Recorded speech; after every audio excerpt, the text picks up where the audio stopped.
We're actually playing a chat suggestion today. I think it was during Saturday's challenge stream that somebody in the chat, I wish I could remember who it was, asked me about, Spike, what if we play Breach in Grixis Shadow instead of Kroxa? And it took me like a little while to evaluate the question. I was kind of like cautiously optimistic that this was actually a pretty interesting idea. Where Underworld Breach is one of the most busted cards in Modern. In Grixis Shadow, a deck with a super duper low mana curve, it is going to be able to generate you a lot of advantage in the mid to late game. And I think we've seen this effect. I think we've seen this effect in the Prowess shell, right? Where Prowess has a very low to the ground mana curve, and you're able to really overwhelm your opponent in the early game. And in the mid to late game, you can kill your opponent with Breach, outgrind them with Breach. I think that, obviously Breach is going to be a bit more explosive in Prowess, but it's also true that maybe Grixis Shadow gets to play a higher card quality where your Ragavan deck, Death Shadow's amazing here, you get to play Ledger Shredder. It may be the case that your card quality is like really high here, and Breach is still a really good card advantage engine in the mid to late game.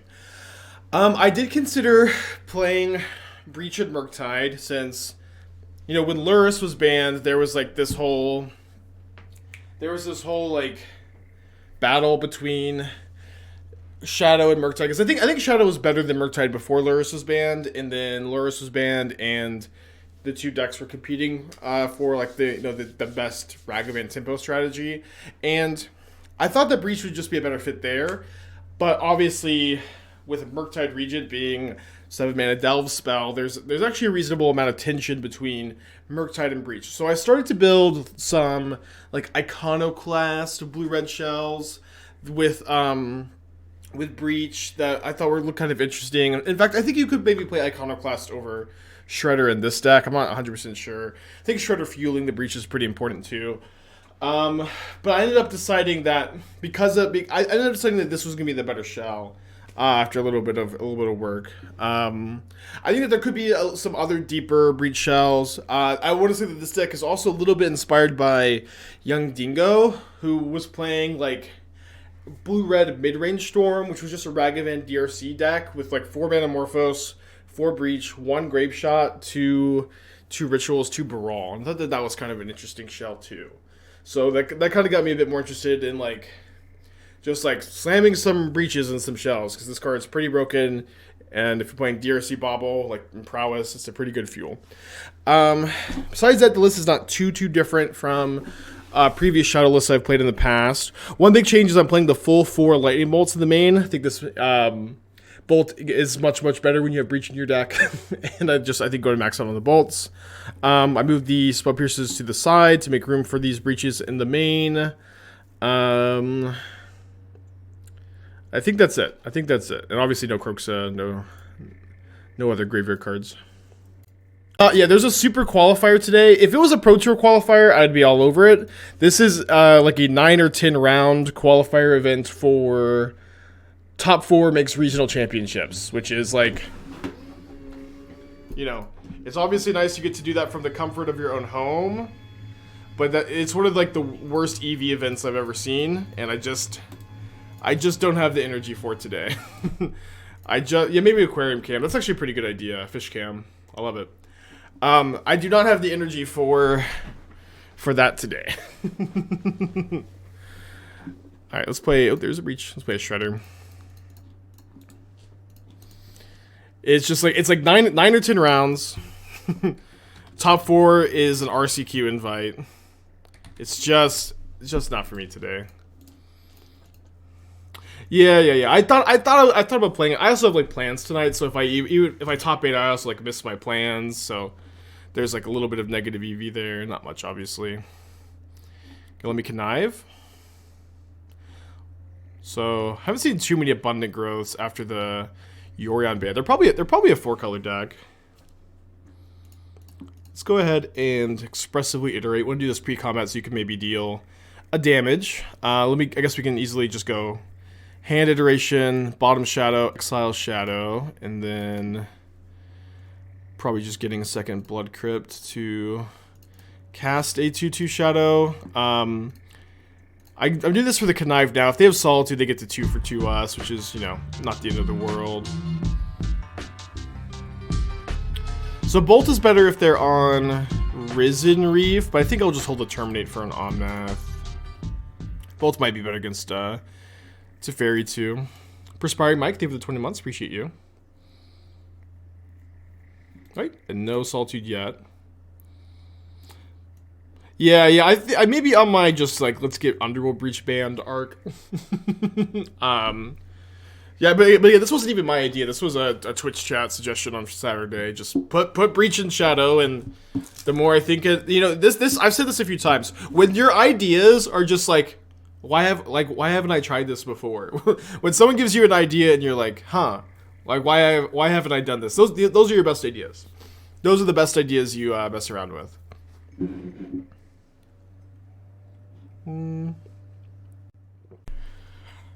Alright, let's just discard the Bauble. Okay, getting 2 for 2 here. You just slap yourself on the forehead. I'm like, why haven't I tried this?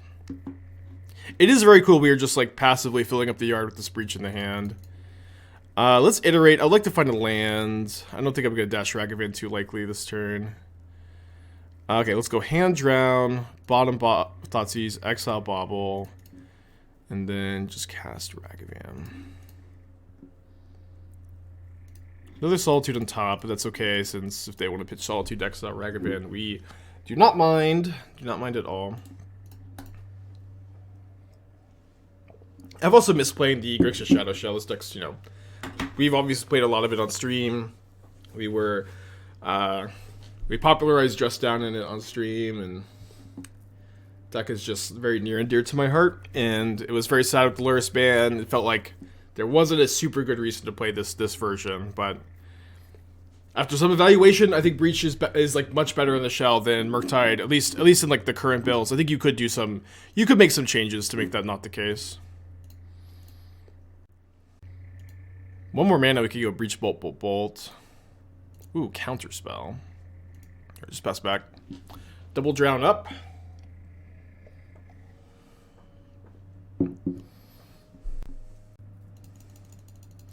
So I guess my opponent is just going to be hard casting that Solitude we know about.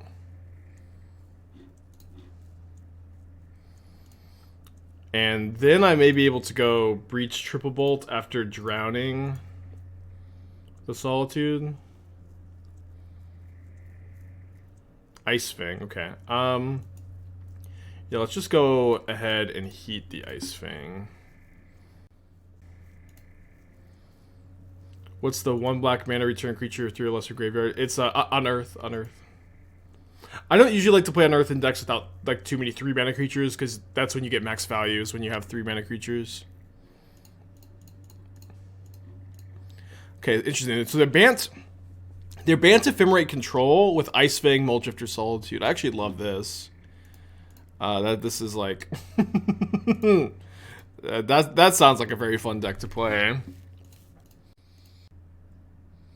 Remember how many people thought Shadow would be tier 1 after Luris ban? Just wild how much the card propped up the entire deck. Well, honestly, like, Shadow would be tier 1 right now if the card Murktide Regent didn't exist, where the 2 archetypes occupy a super, super similar space in the format, just, you know, tempo Ragavan deck. And like right now, there just like isn't a good reason really to play Shadow, or hasn't been a good reason to play Shadow over Murktide. Even though Shadow is like, I think still like a good playable deck, and like still like has been popping up and performing well at tournaments. Sometimes, not too often, I guess, but sometimes. There just hasn't been a good reason to play Shadow over Murktide, because the payoffs just aren't as good anymore. But that might change with Underworld Breach, honestly. Might change. Alright, so let's hope for no Endurance. They'd have the Endurance green card as 2 of their 3 cards. Alright. Underworld Breach is definitely the kind of card, though, when you cast it, you feel like it's great, because it's like, oh, the game is over, but it is just like, I think that this philosophy makes a lot of sense. Where this deck is very similar to the blue-red prowess list that we've been liking. That you just have an amazing early game. Your mana curve is so low, and in this like super low to the ground mana curve, Breach is just an insane value card in the mid to late game. So we're up against Bant Ephemerate Control. Let me go down on. They might be playing. I think we only saw Bant's lands. They still might be playing Omnath. I'm cutting all the bolts. Maybe play 1 bolt, 2 heats. I still have the Drown as removal. And then I can play like 3 Spell Pierce, 1 or 2 Dress. I'll play 2 Dress Down, no bolts. Like, I think Heat being able to kill Teferis and like potential Omnath is probably a little bit more relevant than bolts going face. Although bolts, sorry, we need to leave in. No, we need to leave in like at least 1 bolt for a Breach. Maybe we just leave in 2, and then we still have Drown to kill Omnath. And they also might not even be playing Omnath. They might just be straight banned. This sort of curve is exciting. Also feels like the inevitable legacyification of Modern. People say this kind of stuff, the legacyification of Modern, but like the legacy tempo decks are like very much defined by premium cantrips, Brainstorm Ponder. I think we'll never see Ponder again. We'll definitely never see Brainstorm. Wasteland Days for super premium mana denial. We will never ever see Wasteland. Almost definitely never going to see Days. We'll never see Days. Force of Will is also like much better than Force of Negation. I think we'll never see Force of Will. And it's like there's like all of those cards that like define like this style strategy in Legacy just doesn't exist in Modern. So I always think it's odd to say that this is Modern's becoming Legacy. You know what I mean? Koji, 28 months, thank you. Think you mean. Ooh. I'm glad I brought in those dress downs now. But Fable in a Shadow build? I think in Shadow decks you really need to like capitalize on your low mana curve, and Fable is like one of the worst cards to do that with.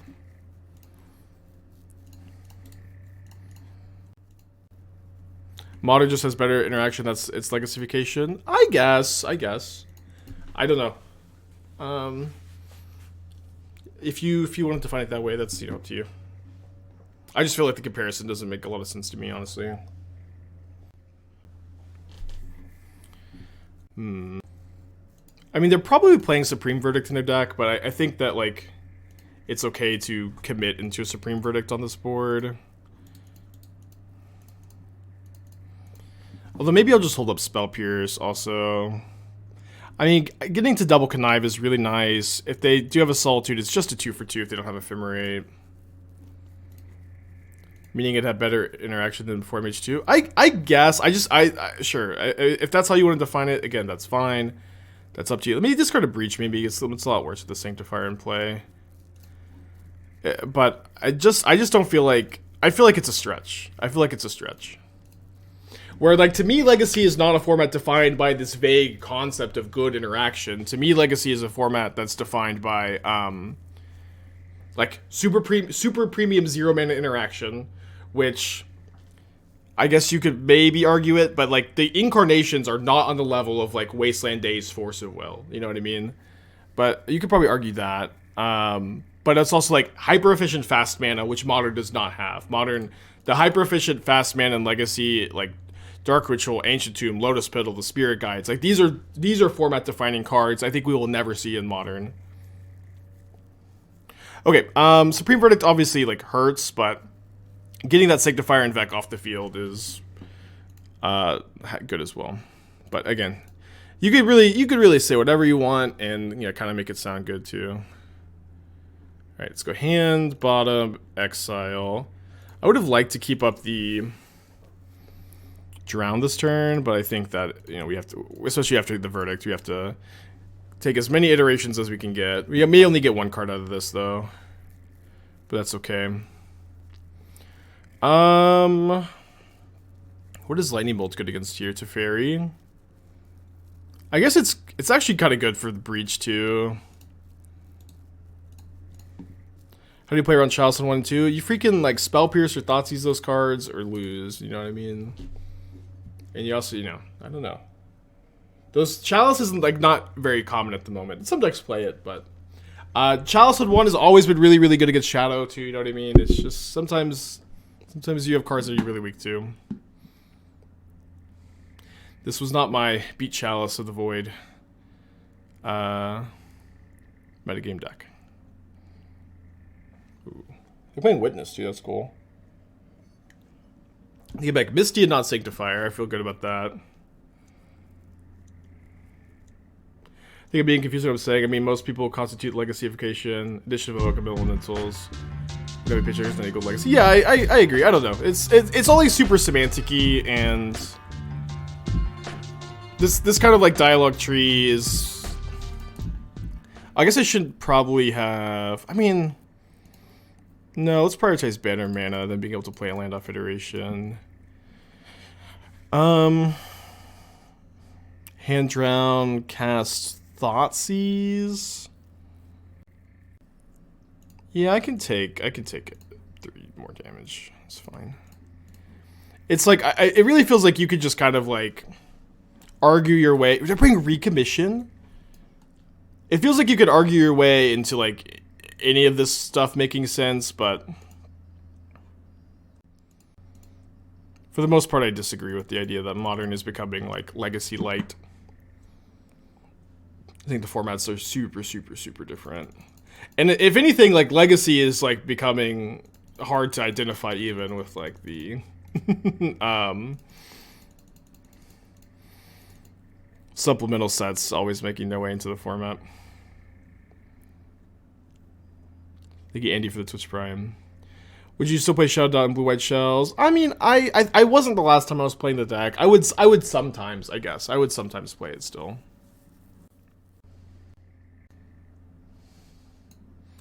You know, let me bolt this Eternal Witness before they get one more look at a Ephemerate. They're in his ending subtlety at the moment. Hope we don't die to a stupid Ice Fang. We might die to a stupid Ice Fang.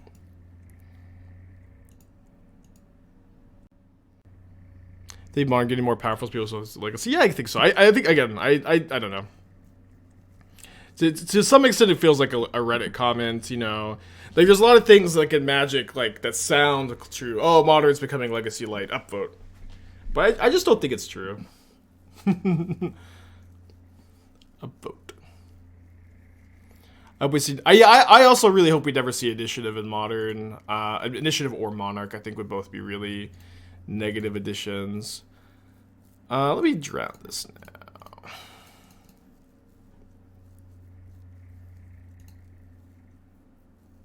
Probably, oh, it tapped a little bad there. I should have tapped the Blood Crypt so I could hold Drown plus Spell Pierce up. These Spell Pierces are looking kind of bad, though. I'm somewhat likely to cut them. Underworld Breach is looking pretty nice, though.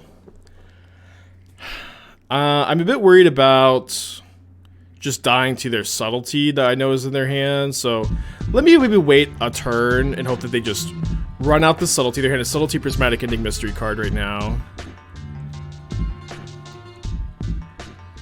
Oh, they've done this on. They've done this now on my main phase. So now I could go Breach, Shredder, Bolt, Bauble. Is that right? I guess I could cast 3 spells, so I can go Shredder, Shredder, Bolt. Let's do that.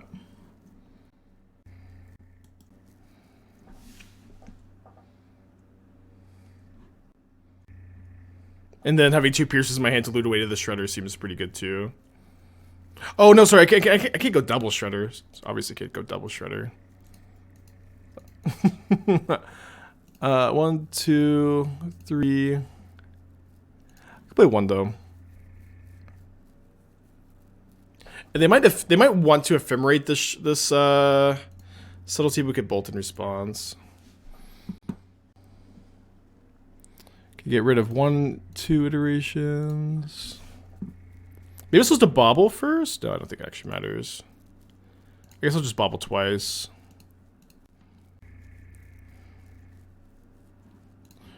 We're gonna get the term legacification banned, maybe. Okay, that's a good card to know about. Okay, Breach 4 for 1 this turn. But it did, you know, kind of mess up by main phasing on accident. I don't know if it was, I don't know. Alright, let's hold the Bauble for info, I think. That's more relevant because we have cards we want to discard. Okay, so they're shuffling away the Veil, which is, I think, good. So their hand is currently Prismatic Ending, Mystery card, and their top card is Ice Fang, which is definitely a really good card for them to have here. Oh, they actually somehow don't have Death Touch online. I think we will lose the Shredder to the Prismatic Ending also.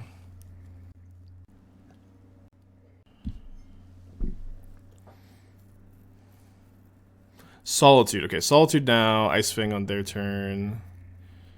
Kind of scary. Oh, just Ice Fang main phase for counter magic. That makes sense too. I'll definitely be sideboarding these Spell Pierces. Oh, I don't know. So it has Prismatic Ending, Mystery card, Mystery card. I almost feel like my top card is the most relevant here. Because if I have it, like, see a relevant instant on top, I get to sequence differently. Drown is interesting. Alright, I guess we go dash Ragavan, see if it trades with something, which it is most likely going to. Then we drown Solitude, Thoughtseize them. I guess we Thoughtseize first. There is Ending Mystery card. Easy Time Raveler. Then our top card is Underworld Breach, which is excuse me, sorry. One card in the yard shy of double relevant spell, but I had a little bit of coffee grounds. That is the worst ever when you have just like a couple coffee grounds on the bottom of your mug. Okay, opponent's hand is Ending Mystery card, one of their 2 cards of the Charm was an island. You love to rip an Expressive Iteration, I'll tell you that. Love to hit 2 super relevant creatures. Especially a Channeler when you have Breach in your hand. Only 1 Spell Pierce up, but I will Spell Pierce anything just to get the Surveil on the card of the yard too. Yeah, the sign is awesome. My mom got it for me. My mom is awesome. Honestly, I've got just kind of a sick family in general. Maybe try to slip out the back. I'm not gonna play slip out the back, I think. I don't think that you want protection spells very much in this archetype. Yeah, just getting more cards in the yard here I think is correct. I will keep a Drown on top as much as I do want to get cards in the yard. Drown is a pretty premium card at this point in the game.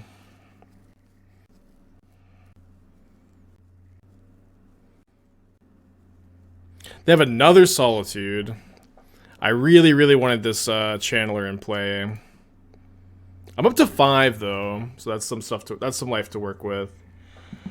So I could go Breach Iteration and just see what's up.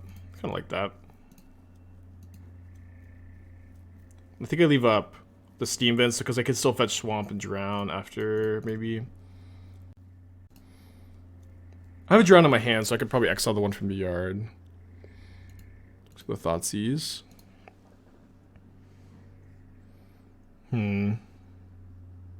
Alright, hand dress down, bottom, exile Ragavan.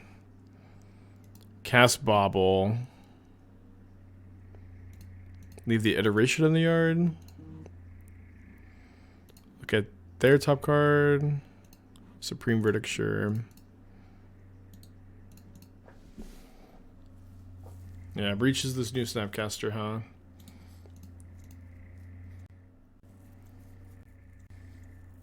I think I take it? I know their hand is Verdict Mystery card. I kind of want to make them use the Verdict on the Ragavan so I can get the Shadow through.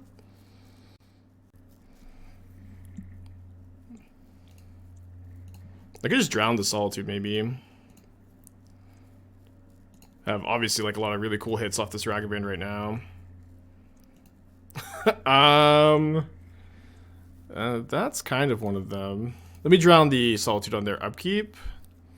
Kind of risky, but I don't really want to play another creature into the verdict. So if they do have like a counterspell here, we die. But it displays around Ephemerate at least. Interesting to see if Subcaster has been power crept out of Modern. I don't know, Subcaster shows up occasionally in some control shells. But like, the thing about the whole like power crept out, I don't know exactly how true it is. Maybe it is true. I don't know, there's a lot of cards in Modern that are like fringe playable. And just like don't quite make the cut, you know. Thingamabobby, think we're Twitch Prime. And I feel like Snapcaster Mage is one of those. Maybe that does mean power crept out, but I still think of Snapcaster Mage as a fringe playable card instead of not playable. But that's also maybe just semantics, right? Alright. Dash Ragavan. Dress down, then play Shadow. Tyros Tracker, 19 months, thank you. Also lines up poorly with all the removal. Yeah, so that's definitely one big thing is like, because like blue-white controls removal spells have become prismatic ending. Hold on. Did I cast as Abundant Growth? I guess so. Because the removal spells have become like prismatic ending, Solitude, Supreme Verdict. Like it's just like a lot worse in the control shells than it used to be. Obviously, again, it still shows up sometimes, but. Alright, I think I cast this Dress Down in my instep to play around a counterspell on the Dress Down. Obviously, we're still dead to like target removal here. Unless we draw 1 mana removal spell. This is finding third pass you play. I played in the Jeskai Phoenix deck, which I think is a little underrated. Most people don't play that deck though. Ah, dang. Spell Pierce doesn't get me. I go to game 3. But I think it's really good in that deck. It feels weird to cut Spell Pierce against it's a fairy deck. They just play so many creatures, so many verdicts. They don't say have that many spells. I think I am interested in just more of the spot removal. So maybe I go 3 bolts, 2 heats. He can also is like a good answer to Teferi. Just getting through the Ice Fangs. Being able to go Dress Down plus I guess I went through Dress Down. Maybe we do this. But being able to actually kill the Sanctifier with Dress Down seems really important too. Third Path Iconoclast is an option of prowess. Yeah, we've trophied with it in prowess this season. I think that the big difference is Third Path makes you better in the grindy matchups, and Sprite Dragon makes you better against the more linear decks. And I think it's kind of hard to argue anything else. Let's mulligan. I think that you could probably keep, but just like no early pressure on the play seems like a kind of a hard sell for me. I would love this Bolt. I think Bolt is probably the card we put back though.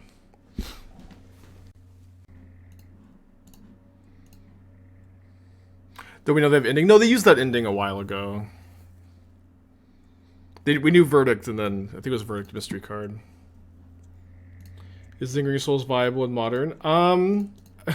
Immediate no. I actually think yes.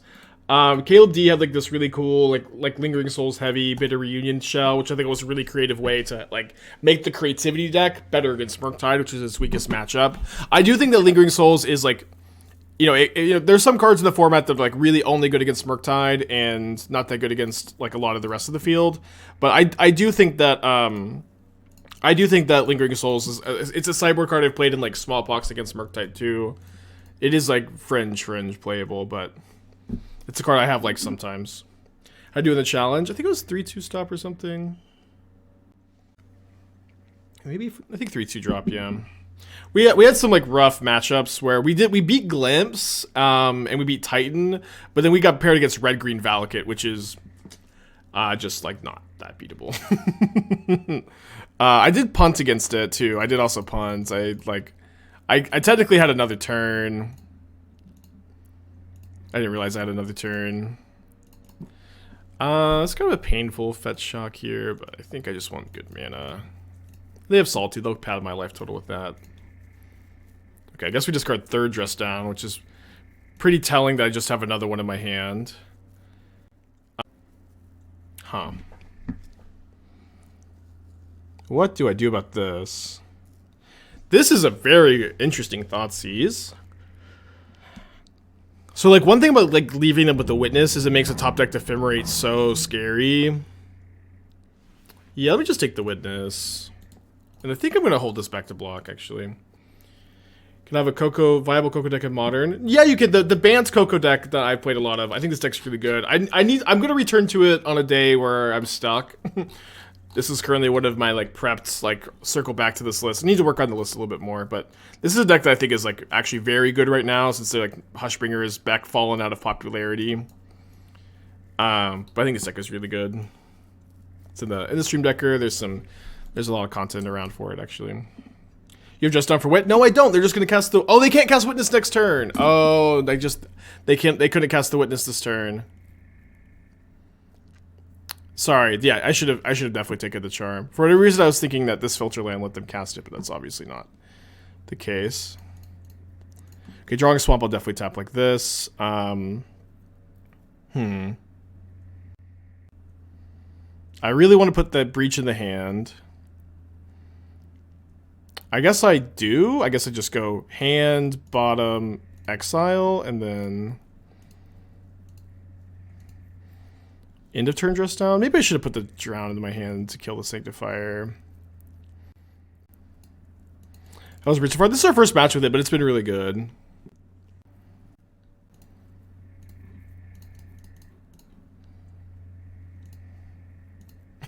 Oh, and then there was another Breach. Let me see what my top card is. Okay. So let's just go ahead and draw that. Hold up, dress down, drown. I could also if they cast something end of turn, I could go dress down, draw the drown to kill the Sanctifier. Because I get the connive. I guess I also get the dress down card draw, huh? Can't kill Sanctifier Drown. I can with this. Can with this.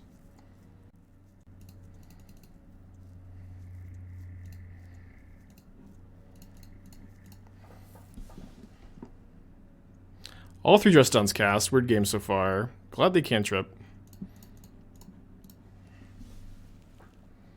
I'm doing well, Nimble. Hope you're doing well too. Ooh. Well, that's bad. They only have 3 cards in their hand. So do I. If I had 1 more mana, I could go Breach, end of turn, dress down, drown. I don't have 1 more mana, so I guess we're just going to cast 2 Channelers this turn. Then put Jegantha into my hand. Can't target protection. For like the 3rd time, dress down removes the protection. This is currently I did target it just now. They flusterstormed it, but dress down removes the protection.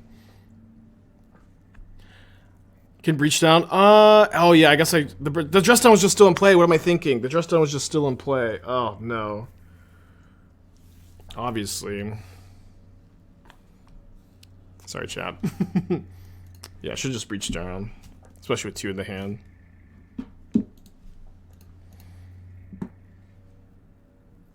That being said, there's a chance my opponent just verdicts this turn. Solitude? Okay, hopefully they don't have Ephemerate. Maybe it's just so they can attack. Prismatic Ending? Okay, that's not Ephemerate, so not so bad.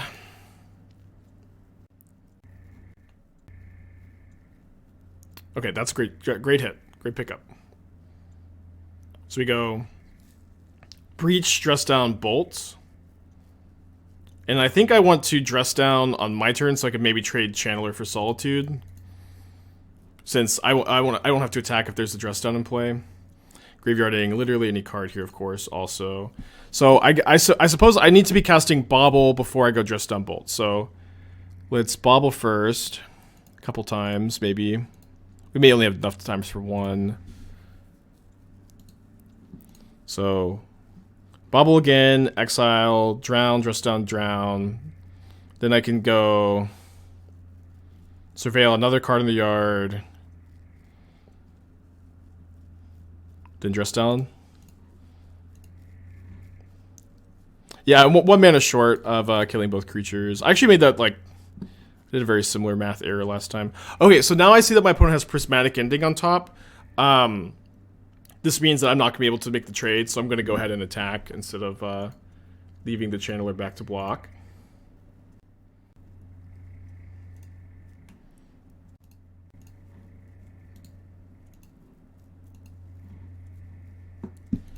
Alright, then we go dress down.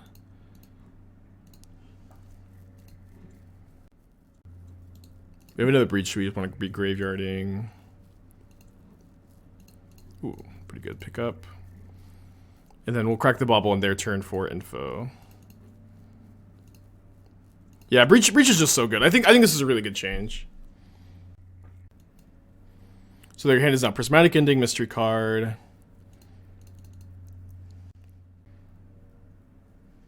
I like my opponent's deck a lot. I think the Witness is maybe not a card I'd play, but other than that, I like the build so far. Just like the double green and the Ice Fang and the Charm makes things so tough. I guess you have Abundant Growth though.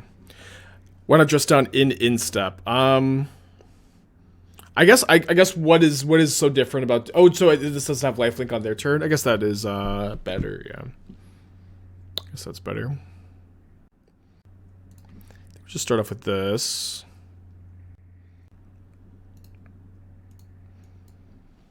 Gonna save the breach for next turn probably.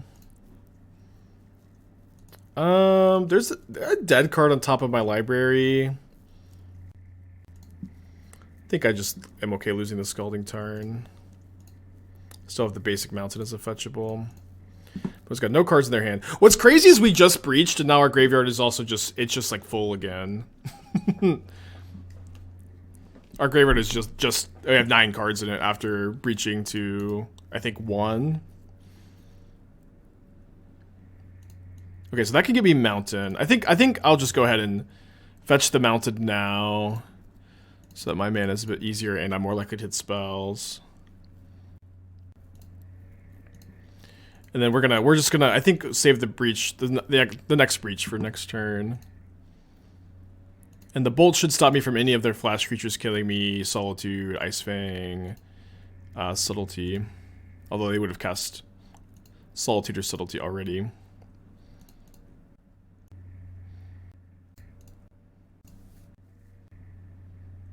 RT lands consistent hitting at least 3 land drops. I mean, you can sometimes you're stuck on 2 lands for a little bit, but this deck has a really low curve.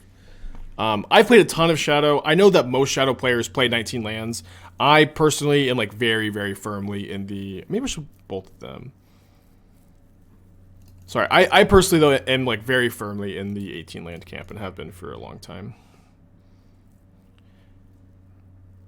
Okay, so dash Ragavan. Hopefully hit them down to 12. Extra treasure. Cast Breach. Then I have Bolt, Bolt, Bolt, Bolt for lethal. And I should easily have enough to cast a Bolt from the hand, then Delve 3 times, right? I have exactly enough, actually, according to my first count.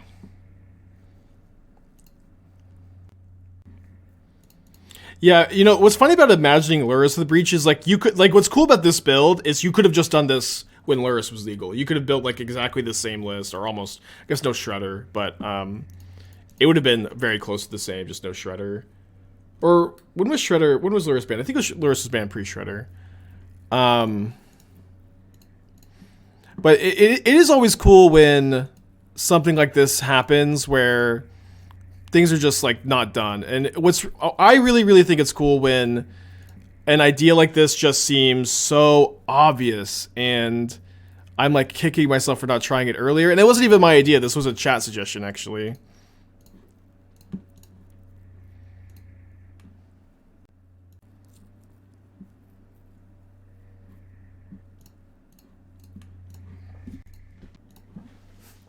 But it just seems so obvious in hindsight.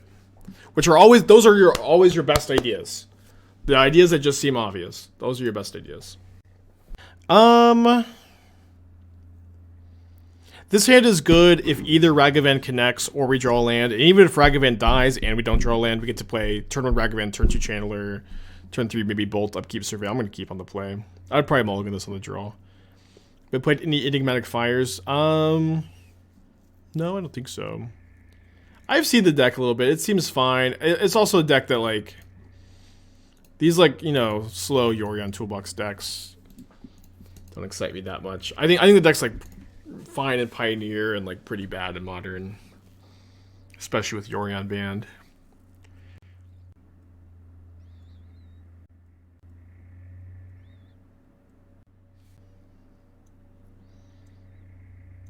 When it really tanking on the main phase Bolt versus Bolt on my turn, huh?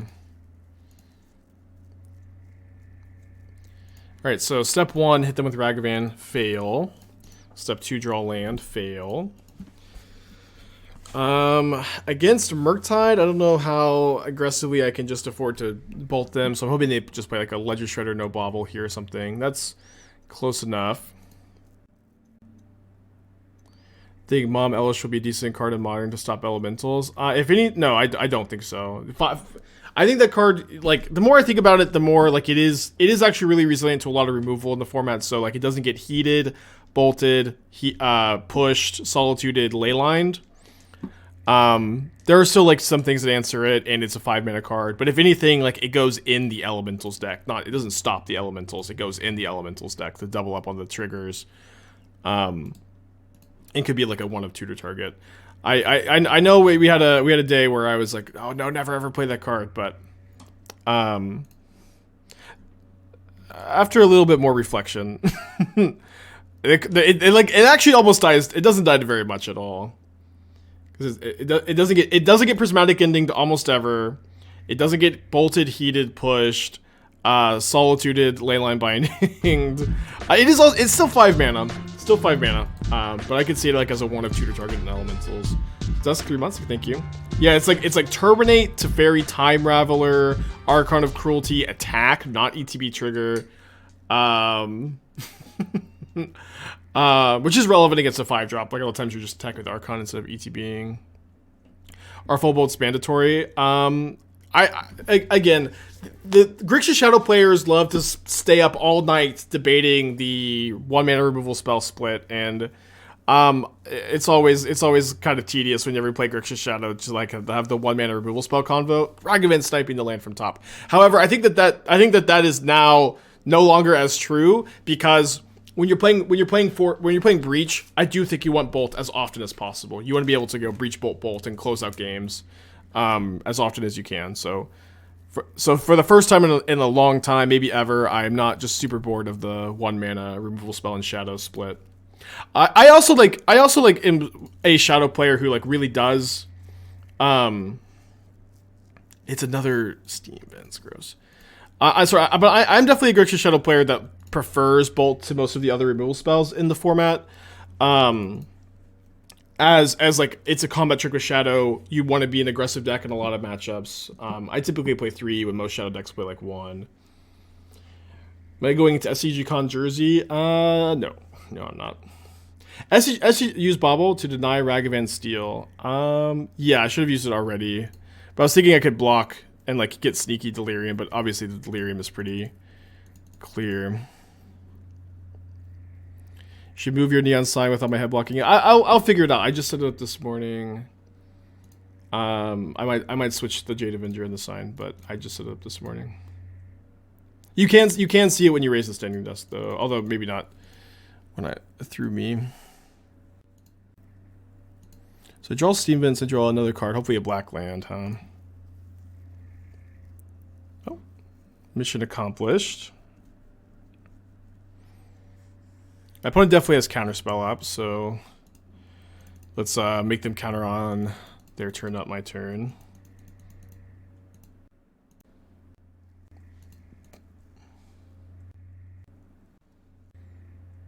I'll just get Swamp. No, I need to get a Shockland so I can cast a Shadow. I guess this makes me have 1/1 shadows. 1/1 shadows aren't that good though. Although I guess I'm also taking 2 from the Ragavan, but then my Shadow doesn't die to... Well, they're considering in response? They didn't consider end of turn. Maybe they just have another Ragavan. Or a Murktide, huh? Oh, sorry. I thought this was a black fetch. Never mind. Obviously, just can't get Swamp. I just had Christmas. Didn't play Magic for a whole day. Forgot how the game works. Okay, so the Murktide is a 6/6, which is a 2-turn clock. Can I go Breach, Channeler, Bauble? Probably could. I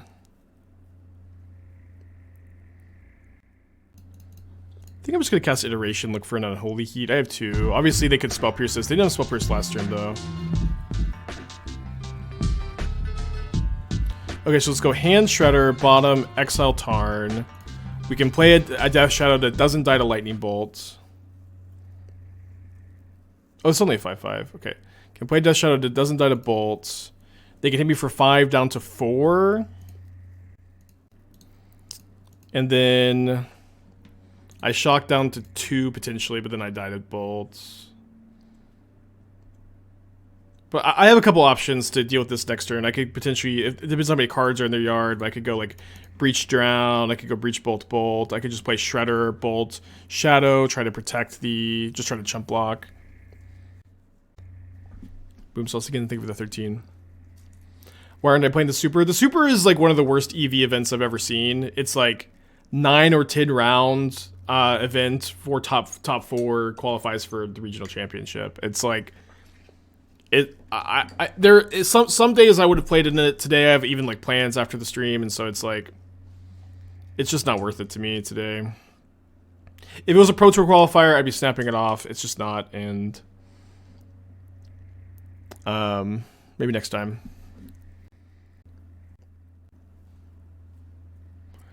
That's a gift.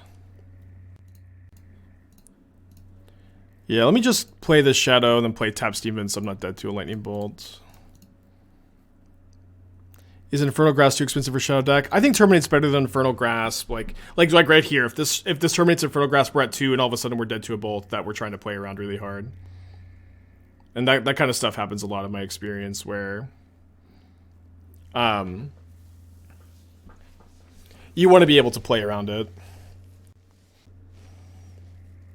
Really wish they were at like exactly 1 less life, and so I could go Breach Bolt without having to put myself to like 10. I think they're playing at Murktide, right? Maybe not.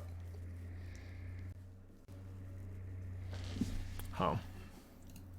Maybe they still like an Archmage's Charm, because I feel like they wanted to cast a Murktide there.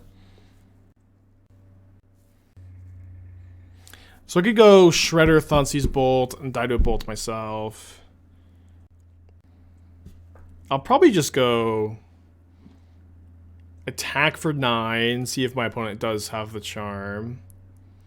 Regional championships are like PT, right? They're not, because there is a PT that's like a PT. Regional championships are very competitive, high stakes, very hard events, but in the States, honestly, they're also like not very good EV, which is something I'm like struggling with at the moment, where obviously not everything is about EV all the time, but like there is a limit where like regional championship Atlanta it was kind of like a joke where it felt like a joke in a lot of ways, where it's an invite only tournament. You have to pay $100 to show up at. It's like 1,100, like almost 1,100 players in the main event for the States, and some of the best players in the world. Where like if you min cash this event, which is like top 64 or something really low. I don't think it was 128. I think it was like top 64. I could be wrong about that. But you get $100, which is your entry fee to the tournament, and it's just not a very good event. And there's also like so much bullshit you have to pull up with DreamHack too, where the lines are super super long, and DreamHack does not put like a big priority on like Magic players being there. And I'm gonna play around Bolt still. I think there's a good chance they have it. I just am like not a big fan of the DreamHack events itself, and so like obviously like if I'm qualified, I'll play some regional championship qualifiers. This one is also standard. There's just like a lot of factors that make me not like as excited about it this season. And there are also like paths to the Pro Tour on Magic Online through the mock series, which is something I think I'm going to put a little bit more effort into, you know. And it's also content for me too. You did not have to pay entry for RC Atlanta. That's good to hear. That's good to hear. Or was it people who qualified? Some people did though, right? I can't remember. I feel like I heard that some people did. But I don't know like in what method you did, but you're right. Some invites were paid, some invites weren't, right? Pros had to pay, that's what it was.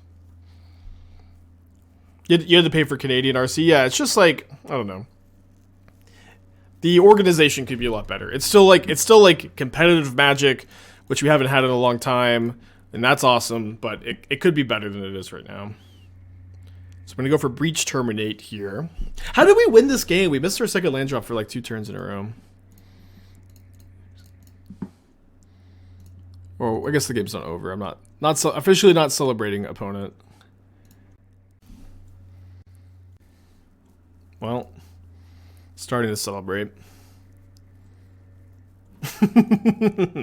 Dang, that was a crazy game to win. That was a really crazy game to win. That top deck Terminate was actually a big part of it, huh? Yeah, get main deck Vapor snagged. I might cut a Breach on the draw. I usually like Spell Pierce a little bit more than Thoughtseize. It's been a while since I've sided for this matchup. I think on the play, I usually bring in more Spell Pierces and I cut like the 6 1-mana removal, but on the draw, you need all the 1-mana removal.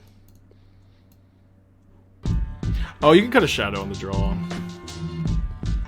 And on the play. Zach, 13 months, T-Ray with a 26, thank you. Let's do this.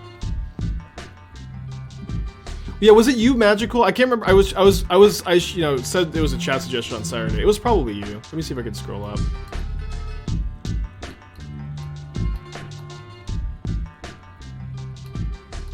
Yeah. Thank you, Magical. I really wish I could tag chatters with their like suggestions.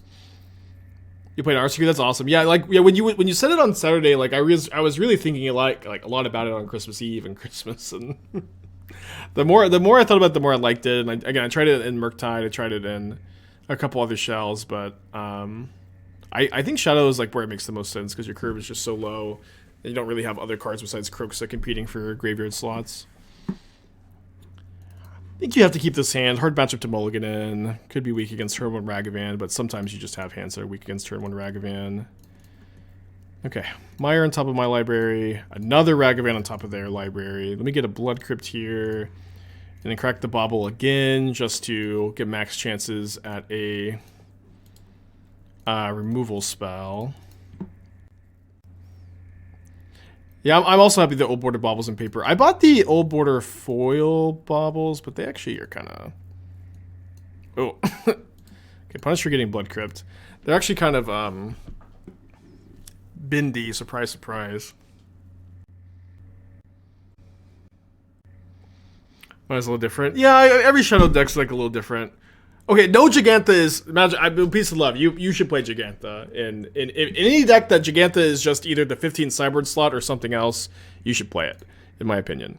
Let's go Ragavan with Pierce up here. If you could just play a Jegantha, no changes besides putting Jegantha in your sideboard and cutting the 15th card, you should play it. And I don't think this is like even up for debate at this moment.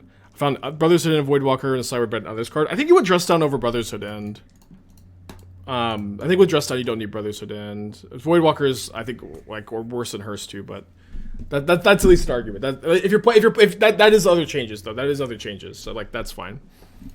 I like Hearst a lot more, like mostly for this matchup, but that's fine. That's fine. I don't have like a super strong.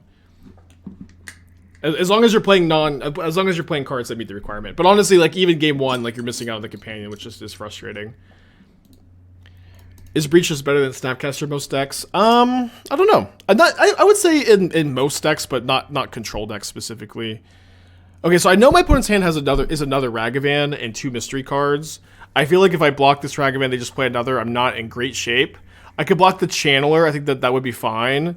I also think just taking this hit is like pretty reasonable. So I'm just gonna take the hit because I don't think they had another removal. I think they would have cast another removal. If I didn't know my opponent had another Ragavan in their hand, I'd be snap blocking. Deadpool, 6 months, thank you.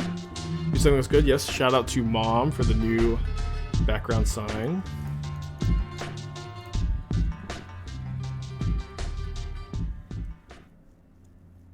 Brutal. We have a deck tech process, Draco. I just can't look at everybody's linked decks, but if you type !deck tech, you can pay me to look at it. White draw instead of Terminate. Terminate is much better against the Murktide Regent, which is important to hedge against in this matchup. They talked about... Okay, I thought they talked about Iteration for a second. It was a hers. We'll see how they attack. I know right now their last card is Ragavan. So trading here seems reasonable. I think let's do that. Yeah, so I know a lot of Shadow players played 19 lands with 1 Islet. When I was first getting into Shadow, like, you know, back like at the game Image 2, this was how I was playing, and I've switched to 18 lands and I've like never looked back. You have to play Forge Round. You can't. I think that Forge Round is pretty mandatory. You're only playing 1 Breach. I don't know. Breach has been really good so far. I think you should play like minimum 2. You have to play the 4th round before the like first spell pierce even. I also I hate Flame Blitz. I'm starting to despise Flame Blitz in sideboards. It is so much worse than Pithing Needle. Like Flame Blitz, like these red-black players, they play Flame Blitz for the Ren in 6 matchups. Play Pithing Needle, they don't get a Ren in 6 activation. They get no activations off of it. And Needle is like good against Breach, and it's good against Yawgmoth, and it's good against Tron, where Flame Blitz is just so narrow. I'm really starting to hate this card. I'm also starting to play lands before Iteration more often. But I just really don't need the land drop. Guess we go hand, bottom, exile.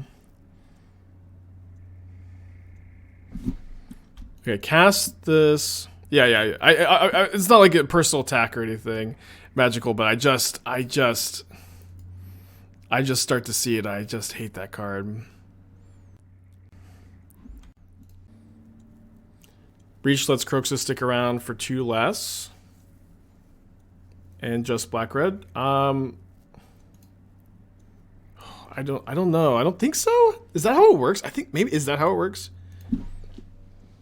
I think you're right, because okay, so what does Grixis say? I think it might say if you cast it for your escape cost. So and sacrifice it unless it was escaped. So if you escape Grixis with Breach, you get to do it for 2 mana. Wow. Is that something? Is that something? The cards obviously have tension together.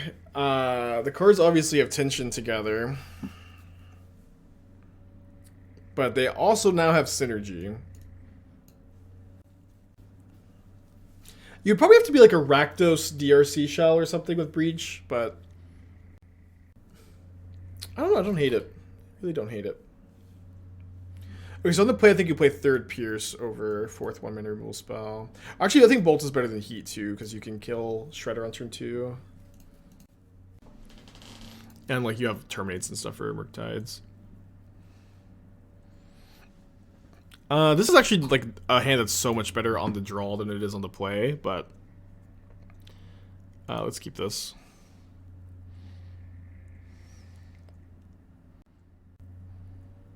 Would that work on Moto? I know it's a little buggy. Honestly, the bugs have been maybe getting a little worse lately, but for the most part, Magic Online's reputation as like a buggy hell is a little outdated. Where are the challenge results? I don't think they were posted. I don't know. The team's on Christmas break, maybe. It's not cheaper because you pay 2 for breach and 2 for croak. So well, you also in theory get other things off the breach, which is the cool thing. It's not a crazy synergy or anything, but it is something. You also have to escape less cards.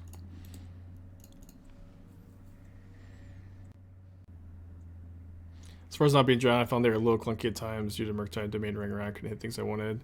I don't know. Drown is just so nuts in this deck. We don't have to like argue every single point though. It's okay. Just cool to see the draft. All the shadow players, myself included, we're just all divas. Our list is perfect. And that's all that matters.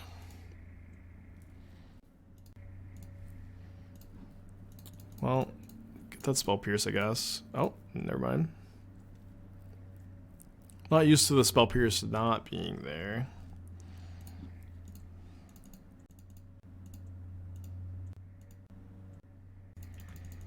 Land would be really nice. Do a lot of good draws. Not really even many bad draws. Costly with the 5-pack. Thank you, thank you. Hope you're doing well. Merry Christmas.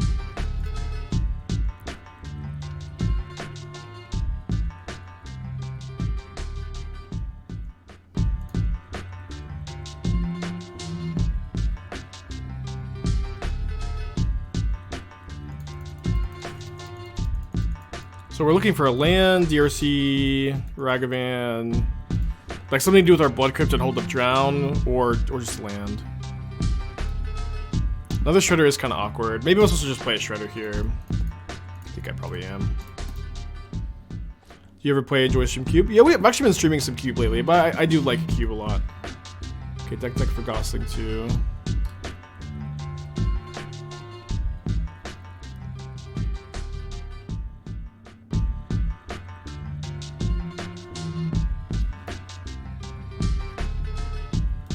So I tried a pretty similar shell to this recently, a deck that was trying to Neoform, Murktide Regent, and Gurmag Angler into Archon. I also tried it with Gristlebrand. I found that version to be better of the two. But I tried, something very similar to this recently. And like my kind of finding from that package was like that I would it's better to get Gristlebrand than Archon, since and like have a bunch of like free spells. I had Grief and Force of Negation to like stabilize the board. I found that better than Archon of Cruelty in like this specific shell. Okay, I think I want to Shredder Ragavan, maybe connive into a land. I don't want to just terminate into open mana. It's also only a 4/4 Murktide. Good chance I'm discarding Drown. We'll see what we draw though. Okay, 1 card left in their hand. They're getting a little teensy tiny bit flooded, I guess. An Underworld Breach is an interesting pickup. I think I'd probably rather have a Breach than the second or third Drown, rather. So like that was kind of one thing I had found. And so like one issue I see when I see this list is you have Hooting Mandrels, Gurmag Angler, where like Hooting Mandrels is like a lot weaker than the card Murktide Regent, and you have Eldritch Evolution, which is worse than Neoform. And I found that version was like weaker than was like not very good. You know what I mean? Was not very good. And so I'm just trying to. I just don't really think the green cards are. Or like just straight black green is better than that Sultai version, and I also don't really think that whenever you see a version like this, you just always need to ask yourself like, why are we playing this variant over like the Sultai deck that's getting Gristlebrand instead? And I'm just trying to figure it out. Okay, hold on. So I could drown this, keep Ragavan, and then play. I guess we drown this. Then play Shadow, Terminate. I think that Abundant Harvest is a cool card. I think it is not good in decks that are like 2-card combo decks, so like Persist decks, Eldritch Evolution decks, where if you're looking for a very specific card, I do not like it as a cantrip. I think it needs to be only played in decks that are like have like a lot of replaceable spells, and ideally in decks that care about casting a lot of spells in general. So like Storm decks or Prowess decks. I don't like Abundant Harvest in this kind of shell for those reasons. Grizzly Salvage is a card that you like have to play in this archetype. It's also like an underpowered modern card in my experience. I will say if you're playing both Harvest and Grizzly Salvage, you could probably go down to like 19, 18 lands, probably 19. I don't love having to play Witherbloom Command. I don't love having to play these Stitcher Suppliers. I guess Evolution Supplier Negrist is kind of fun, but just a lot to not love here. Okay, so we can go Underworld Breach, 9 cards in Yard, 9 power Death Shadow. I think we're like a little short of lethal here. That should be fine. Because we get to go Breach, Terminate.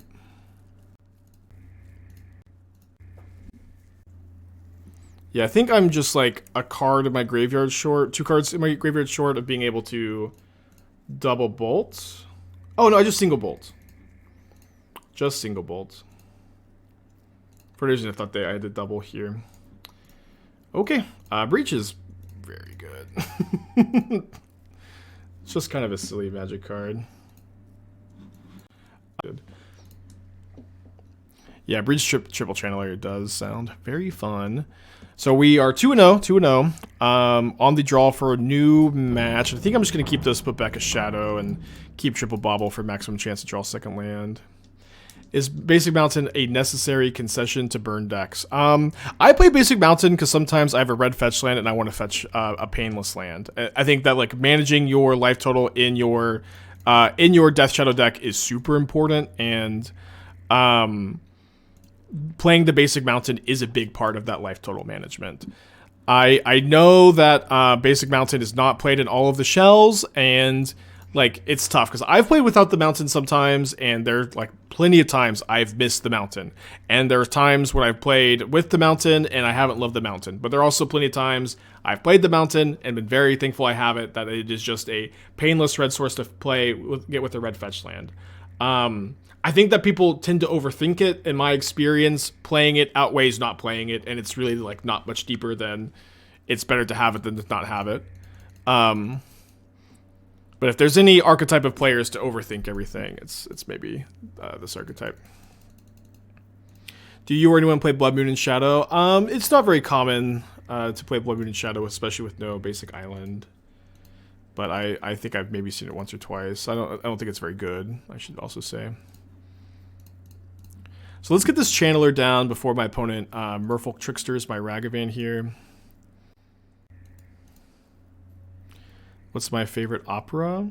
I'm not really classy enough to go, but Esther's wanting to go. She used to go with her brother when she was younger, but I've never been.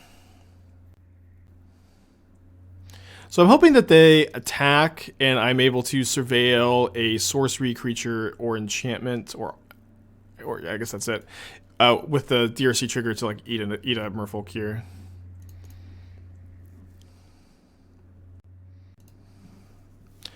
I'm gonna get bolt here so I could get the Ragavan through too next turn. There's a creature. Ding ding ding. Yeah, I think I would enjoy an opera. I've just, never been. I usually like just stay in my house and stream all day.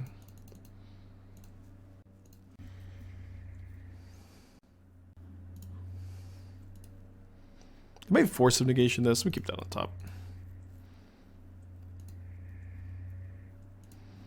Although I guess maybe if I'm gonna cast Iteration, I would rather have graveyarded that. If I just cast a Trickster, I mean, I'll take a creature. Thank you, Diamonds. Yeah, the sign is great. I think I will probably move it around a little bit, but obviously I had a long, busy day yesterday. That's true. Yeah, not every this one's not global, but the other Merfolk Lord is symmetrical. Now I'm happy I kept that bolt on top also. I Yeah, I think I just graveyard this because I'm gonna try to iteration for land now, probably.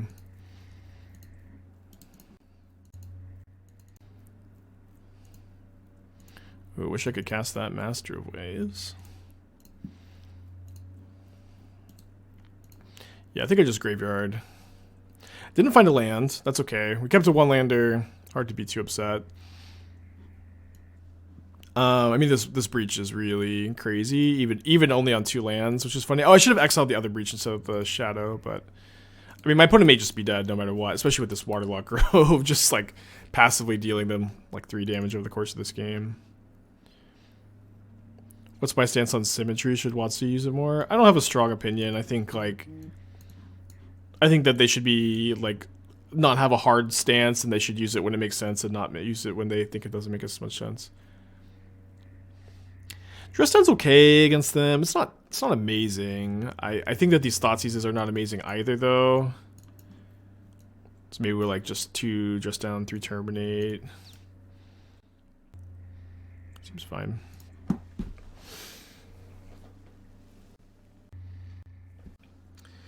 Not a great hand, but I think good enough.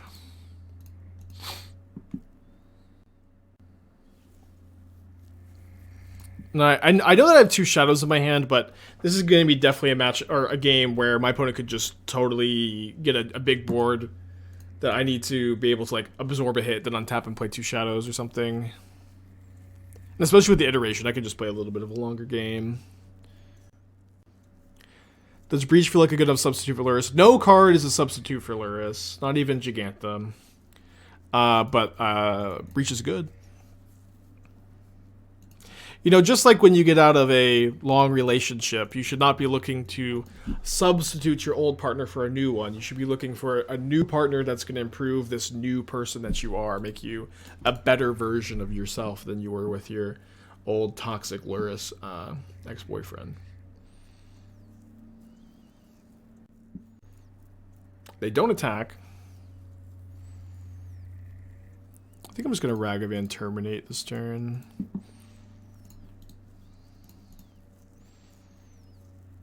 What am I talking about? Maybe I hit a little too close to home, huh?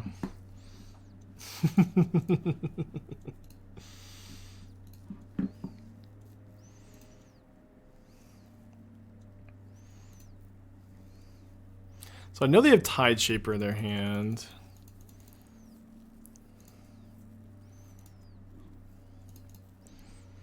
Let me go ahead and Terminate here. Maybe I can find or we'll spell off the iteration to get the Ragavan through. And if I just trade, that's okay.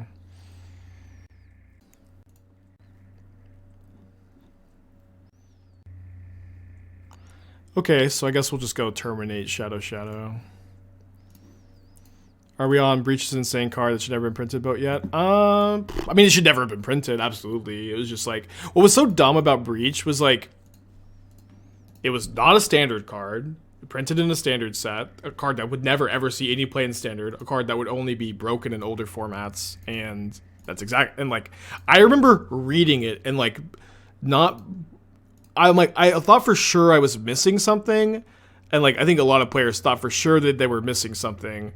That Wizards would just not print this card that is like unplayable in standard and only broken in older formats. And it was just like banned in Legacy, banned in Pioneer, great in Vintage, great in Modern. A big design mistake. They have a Hex Catcher. Dismember one of my 2 shadows. This is their second Dismember, so they're down to 10 life.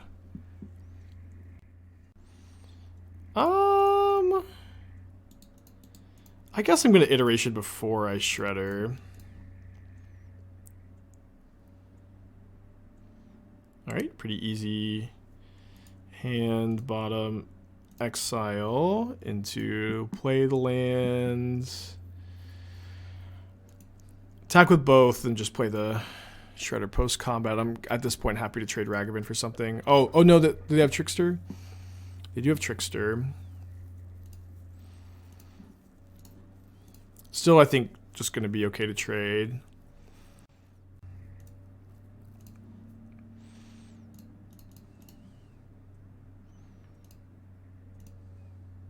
How's it banned in Pioneer and Legacy but not Modern? Well, I mean, it's better in Pioneer and Legacy than it is in Modern. Like, in Legacy of Lion's Eye Diamond, which is just unreal with Breach.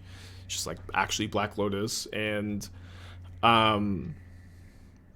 in Pioneer, like, Breach gave it, like, you just had, like, a combo deck that was really efficient in a format without counter spells. And so, you know, it's not banned in this format because it's worse in this format, but it is still very, very good. Okay, so if I block and they violent a Lord, it's pretty bad for me, so I guess I just don't block. It also grows my shadow to not block here.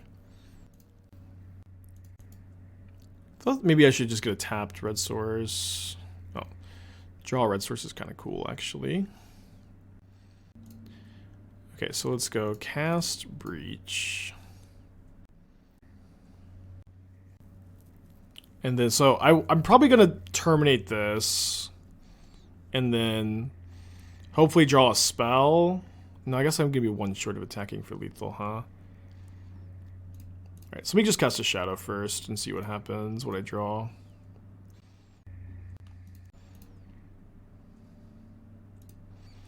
A DRC is interesting. I guess I just am a little choked on red mana. Oh, I unlock a red mana if I terminate this. So I could go Fetch Shock down to the 6, terminate here. Let me go to combat. So if they have another like Merfolk Trickster, I'm probably not going to attack. Okay. Kind of a scary life total to go to, but I think it'll be okay.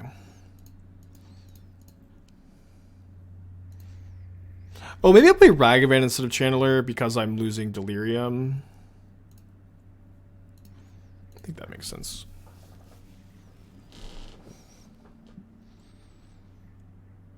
I will say it's our third match, which is a pretty small sample size, but Breach has been nuts every time we've cast it. It's also important to note Breach is a card, you know, this may sound like obvious or whatever, but Breach is the kind of card that's always great when you cast it, but it's also the kind of card that, like,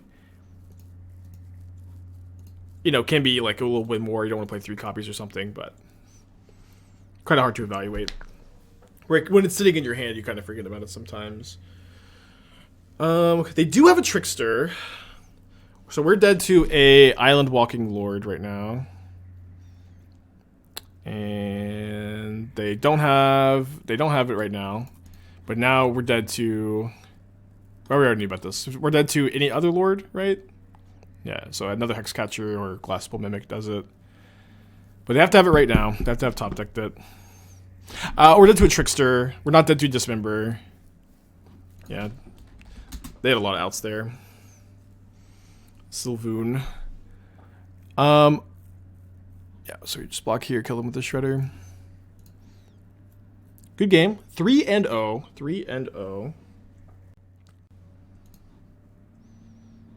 Can you Darcy before terminate? No, you have to terminate to unlock the DRC there. Because the other thing was Tide Shepherd. I go to 6.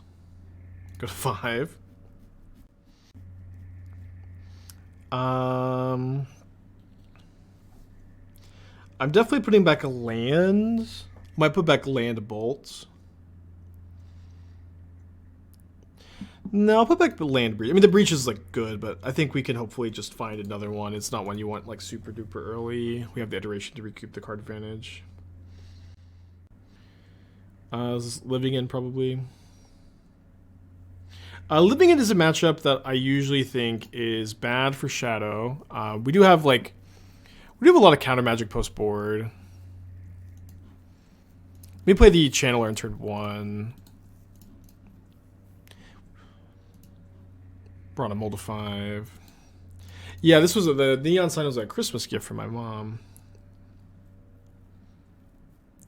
I like it a lot. So we can at least get pretty aggressive with the Channeler.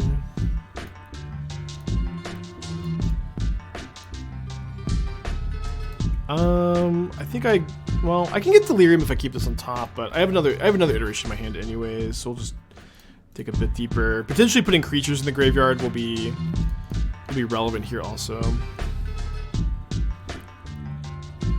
I also may not want to cast the Bolt right now or something. Bolt the Birth, thank you for the Twitch Prime, appreciate you. So they draw the Grieve. Should not be no help to them right now. I kind of have a feeling this Thoughtseize won't be helpful, so let's graveyard that. Okay, they only have one Cascader, and thankfully they didn't have... Oh, they cycled their blue card. It's kind of big. Alright, so we'll bolt for Delirium, just try to get them dead as soon as possible. Could graveyard this, so that if they Living End, it goes to play, although of course me being at 13, it would just die right now. They're probably going to grief my iteration too, which isn't super ideal, but I think that this turn went okay. And now that I've drawn Drown in the Loch, they're going to grief that instead, which I maybe shouldn't be excited about because I'd rather it be in my hand, but... so they're deciding to not grief right now? Okay, they grief. So their hand is currently Force of Negation, Otawara, Mystery card. So I guess I can't even really play this iteration into the 3-mana Force of Negation, right? It's like a little too clean for them, right? You know? You can fire off the Thoughtseize. Which they'll counter. It does still mean Shadow is not coming to play if they do Living End. I'm looking for Lightning Bolt or Drown, I think, over anything else. Yeah, I don't really want a Ragavan. It's a creature in the yard at least, too. Alright, so here's Otawara, and after the draw step, 2 mystery cards. It didn't seem like they had a Cascader last turn. Maybe this is going to be like Curator of Mystery.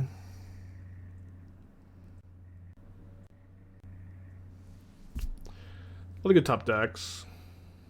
You still have Iteration too. Could play the Shredder this turn. I think I just want to iterate.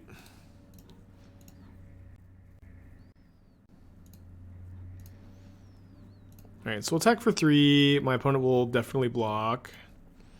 What's nice is that they do top deck a Cascade spell. I now have 4 creatures in my graveyard that are all going to be relevant. And then I get to go to 3 and play this Death Shadow, which makes it where my opponent can't really attack.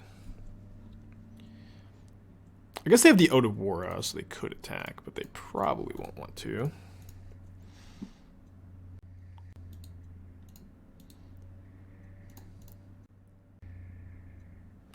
Okay, so them cycling the Straight Wraith means they're dead to Bolt or Underworld Breach. They put a card on the bottom with their Scry, and then looks like they're attacking me with the either Violent Outbursting or Otawara-ing this turn. Okay, they're playing this tap, so they just on Otawara, which is interesting. Right, ding ding ding. Imagine this being Unholy Heat, how embarrassing that would be. So winning game 1 against Living End is huge, because we just get to bring in like 7 sideboard cards. And game 1 is not that good of a matchup. So I do think that this is likely... We're obviously going to be trimming on removal, but I'm likely going to be trimming down most of my breaches. Maybe down to 1 breach. Maybe play 2, just play 1 Bolt. Bolt's not very good either. Seems fine. Could cut a Shadow also. This seems fine. Yeah, nothing like ripping a Bolt off the top. Opponent's at 3. Just quintessential classic Modern. Pretty hyped about this deck. Wasn't here for the deck tech. Why am I sideboarding 4 Pierces instead of a Flusterstorm or a Split? So it's like mostly that, like when you play Flusterstorm over Spell Pierce's Shadow, you become much weaker to blue-white control, which is your weakest matchup. It's also true, like I've been thinking this lately, like one of the main matchups you want this effect for in the first place is, this hand's awesome. One of the main main things you want this effect in your sideboard for in the first place is the creativity matchup. And creativity actually plays like they have Fable and they have Wrenn and 6 and they sometimes have Leyline Binding, and you can't Flusterstorm those cards. And so I'm starting to think that Spell Pierce is a better card against creativity also. And so Flusterstorm is better against like Living End, and Flusterstorm is probably better against Rhinos, although you can also Spell Pierce Binding against Rhinos. But I think that Spell Pierce is just a bit more flexible and gives you an overall better win percentage and counters some really, really relevant stuff. Okay, not super surprising to then take the Surgery. We have another counter spell. We have a turn 1 Ragavan. This hand is awesome. Now we have a Hearse too.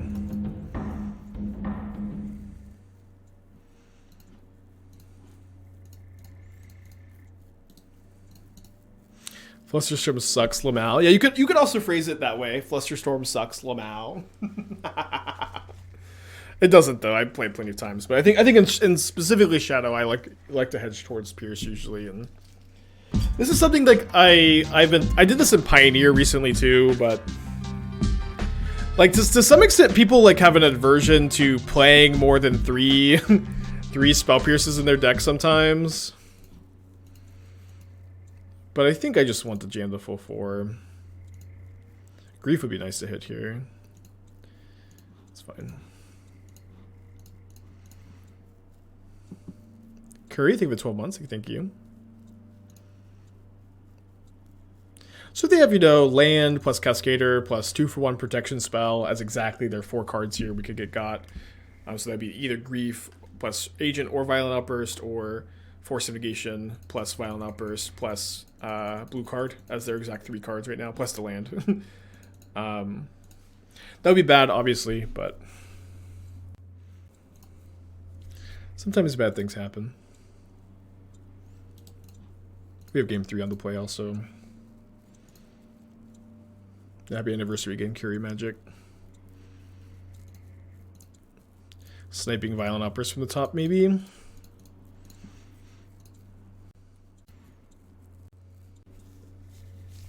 Is a Force of Negation?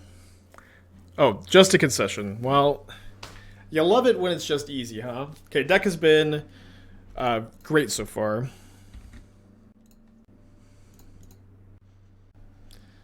Okay, opponent I think is playing Yawgmoth, because that's what it says they're playing in the Super Qualifier. That's a really good draw. Channeler is like your best card against Yawgmoth, I think.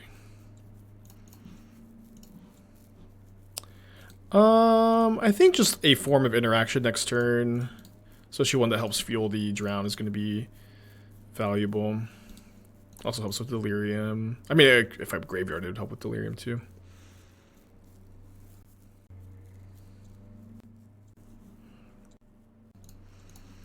I'll shock here.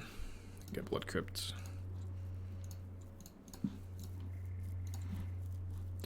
Graveyard that for Delirium. Endurance, Prosperous Innkeeper, Stranglegeist. Well, easy Endurance take here. Getting Delirium early on like your turn 1 Channeler is just really important, because getting your Yawgmoth opponent's life total as low as you can, as fast as you can is really how you fight the matchup. So they play the 2 cards, the 2 spells you knew about, and the Peatland. So they're going to Stomping Ground mystery card. Stomping Ground implies Magus of the Moon on the board, which is not going to be too scary, probably. I guess we'll just go Expressive Iteration.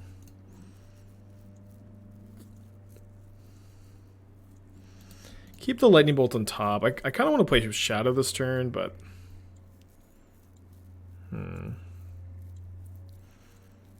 Yeah, maybe we just go hand, bottom, exile. Do I fetch Shock? Fetch Shock down to 8, take 2 down to 6, Shock down to 4. I think I need to Shock if I want to go Shadow, Drown up next turn, so yeah, I will Shock. Oh, whoops. I need to get Blood Crypt, so... No Bolt this turn. Obviously, that's actually really bad to just throw away the Lightning Bolt, but... We've misclicked and we are here now.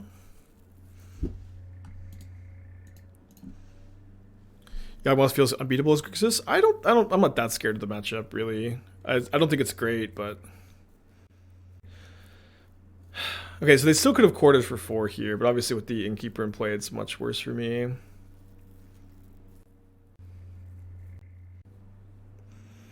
And if I killed the Innkeeper, they couldn't have cast this Geist here. So this is Infinite Life or dead. Pretty bad misclick. That being said, we get to bring a Terminate, Stress Down, Unlicensed Hers. I'm going to cut all the Ragavans. I think when you bring in all these other 2-drops, you cut the 3rd Breach most of the time. You can cut the 4th Shadow pretty easy. Probably cut the 4th Drown. Drown's pretty good, just like stopping them from getting the Yawgmoth in play in the late game. Am I supposed to cut the 2nd Breach? I don't think so. You have 4th Thoughtseize. Let's cut the 4th Thoughtseize. Although, we kind of... The turn 1 interaction is really nice. Surgery doesn't hit cores, it only hits sorceries. I think the hearses are good. You got the 3rd shot. I think you want 2 shadows, 3 shadows. I mean, they're kind of easy to chump block too because they don't have flying. I'll cut a Thoughtseize. I would have much preferred fetch, breach, bolt, Thoughtseize after attacking rather than iteration. Didn't I only have 3 mana that turn? I only had 3 mana that turn. That's 4 mana line. Let's keep this. You have to buy Furies, Force Negations, Fluster's Charms, Jace, Mind Sculptor. Okay, don't play Jace. I see, yeah. Just like, you have to buy like the Flex Sideboard cards.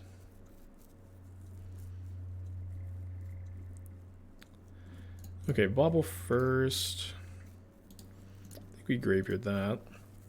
Look at top card. Top card is Expressive Iteration. We'll keep that one on top, so I'm not going to shuffle. You scared of a gut shot opponent? Team Battle Rage would rock the matchup. I mean, it would, but if you're going to sideboard a card for this matchup, it would be like Pithing Needle or Grafdigger's Cage. Probably not Cage in your Breach deck, I guess. I mean, y'all can be tough. I don't know. I've played against it a lot, I guess. Maybe that's why I'm not as scared. You have a lot of cool tools for the matchup.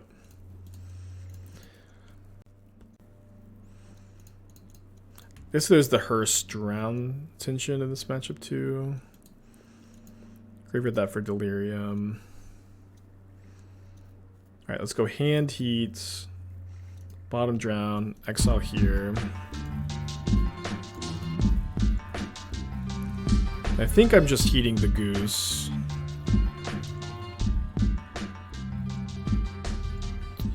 Guess, do I get Steam Vents so I can go Iteration plus Drown next turn? I suppose so. Drawing both basics is weird.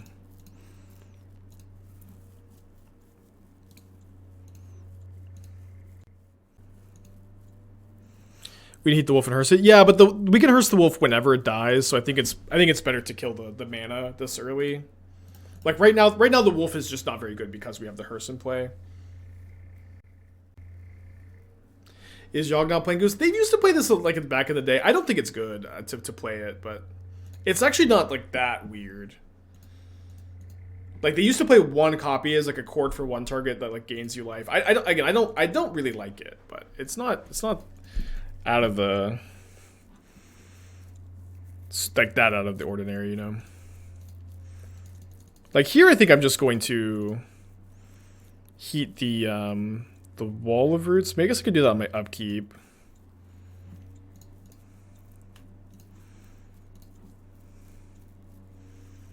Hold up, Drown.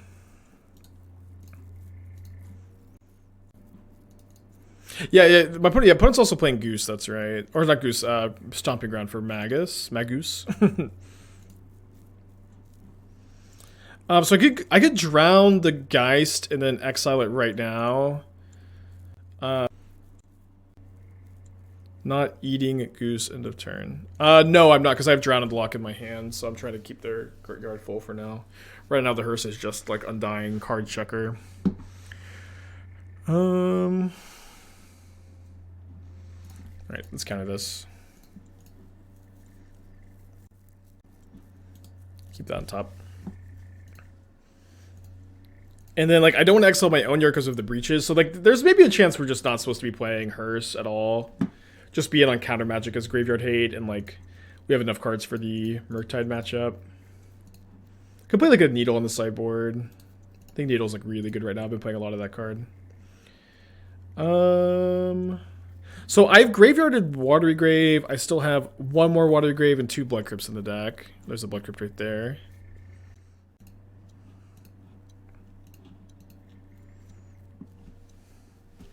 Good chance I just want to bolt them. Tap them down to 10. Cage seems good in this matchup specifically. Yeah, I mean, Cage is also bad with your breaches is the thing, but yeah, this is like definitely the Cage matchup. Yeah, Leyline turns off Jegantha, turns off Drown completely. Just kind of classic Shadow questions, honestly. I think I can just play this tapped. I don't think that I need to get the Shadow. I can get the Shadow to 8-8 with the fetch land if I need to, but I don't think I'll even need to get it that big, probably.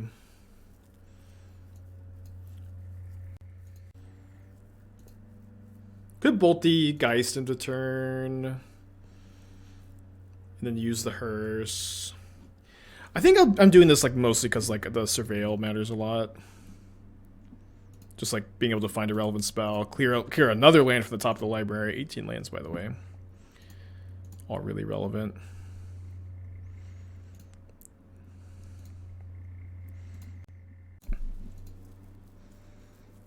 And if they what's cool about this is that they chump block with a Young Wolf. We just get to eat it. Should be relatively safe to Thoughtseize. Shredder's not too bad. I think that we just need interaction at this point in the game, though. They do have the Veil of Summer, which is bad. But I can force a chump block with this land drop. Opponent sleep at the wheel. I guess maybe it's just a misclick. Probably just a misclick. Well, that's kind of an anticlimactic end, but we'll take it.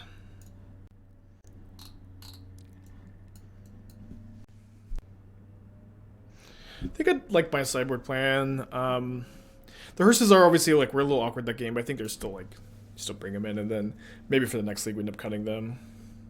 Yeah, they're playing the supers, so they may be just like double queuing, distracted here. Sounds nice. Got a mold of 6.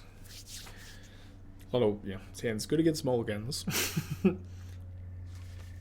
Is it ever correct to play as your opponent making a mistake there? No, like, not there. That's as generous as I can be with like trying to help my opponents with Magic Online.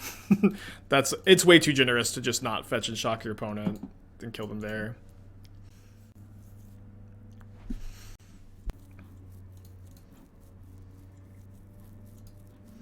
Alright, let's play Shredder this turn. I think I get a Blood Crypt with all this red in my hand.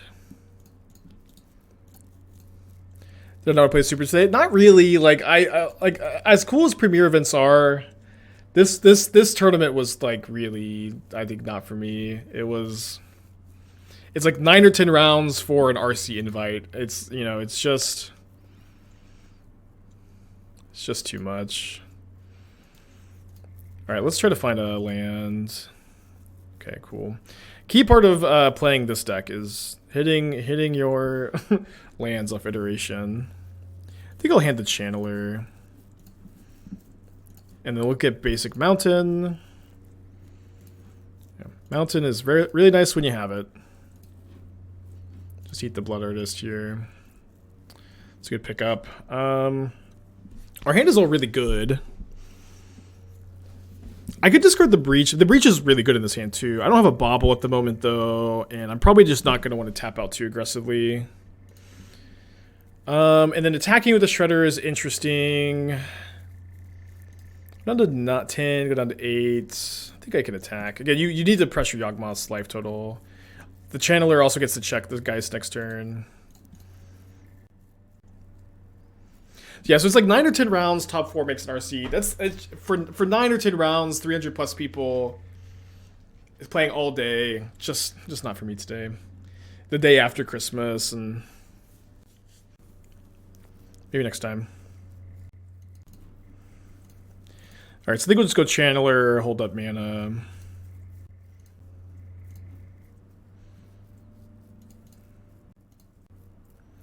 It's Endurance, yeah. So let's dress down. And this is the dress downs in our end step, so it is going to be in play for my opponent's turn, which is nice. Hard to... Okay, so if I keep this on top, what am I looting away? A bolt, probably. I mean, I have another one in the hand. I mean, it's just iteration in the mid to late game. Let's just keep it. Oh, it is true that this is no longer Delirious, but I could actually trade Strangle Geist pretty cleanly now if I want to, if they attack. They get a Yawgmoth down, which is not ideal. Just attacking here, put me down to 5. And then tap land. And now they're shrinking the Channeler. Sorry, my phone's vibrating at the worst time. Maybe I should have upkeep bolted the Geist. We can bolt Geist and draw the Endurance. Say, well, a card in hand. No, they'll have 3 cards in their hand because he just sacked both of these for a card. So I think I'm just attacking with the Channeler passing. Second Shredder Bolt. No, I think I just pass. Like, the ability for Drown to counter a, like, cheap Undying creature is really important here. And then I can also counter a 3-drop if I kill the Strangle Geist.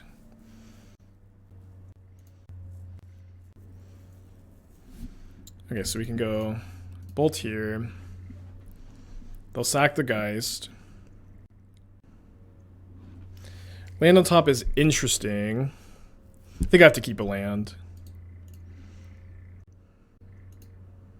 My opponent does not sack for a card, which is probably a mistake, or something like that.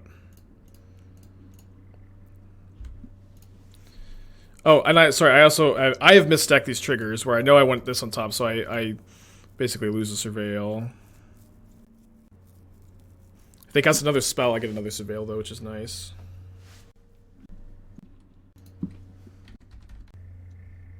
No Veil, it's nice.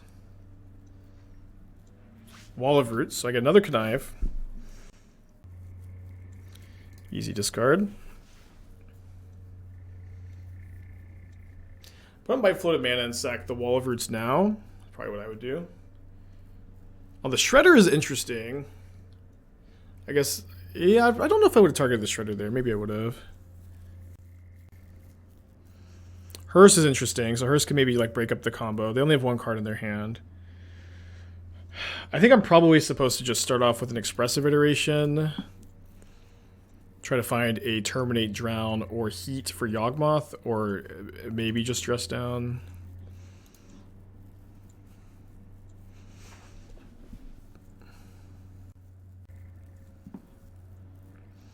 They can block the DRC. Yeah, that's fine. Ugh, Breach would be so sick, but if I had started my turn with Breach, it would have been sick.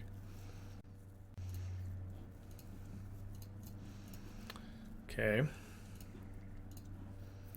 So see if we find exactly Heat. We don't find exactly Heat.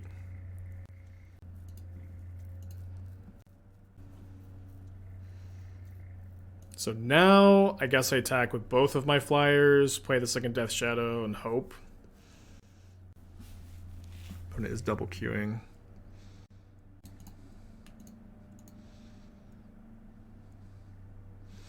We've tested Street Wraiths. For the most part, I think you want to play either Bauble or Street Wraith, and you don't really want to play both. It's just like too much air in the deck. You also lose Jegantha, which is relevant, but there's also like not that much room. It's also important to think about, like, so in the past, like the Shadow decks were really built around Shadow, really heavy and on it. This is just like a Grixis creature deck that is playing Shadow. Like Shadow's like about as good as all your other threats, so you just don't have to be as like. It's not as necessary that it lives, if that makes sense.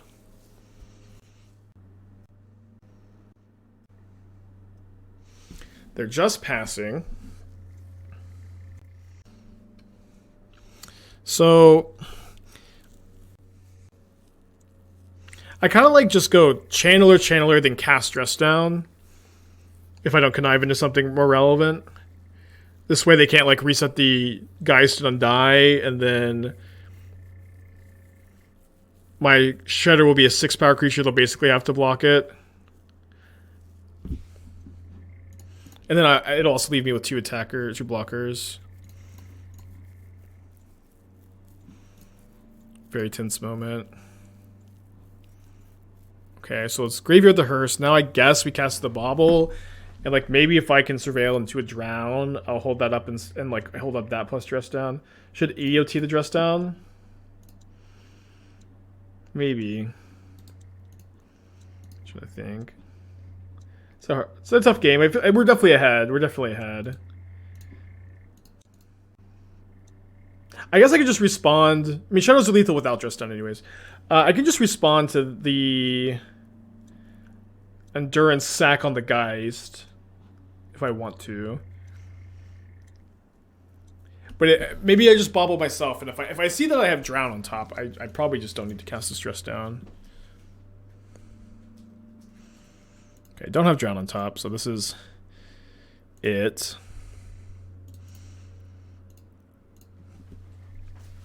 Very tense game, very cool game.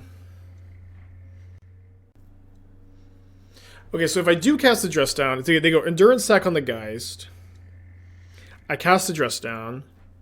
Then they sack the Geist on a Channeler, and then my Channeler dies because of the Dress Down. But they get 1 less card when I Dress Down before blocks to deny cards. This is the same thing. It's just responding to the Endurance sack. I'm at 4, and so like, but I guess if I kill a Stringer with Geist with this Dress Down, it's like kind of the same because I'm at 4, so I'm not like dead to like the extra Geist. All right, let's do this. This just effectively kills the Geist and denies them a card.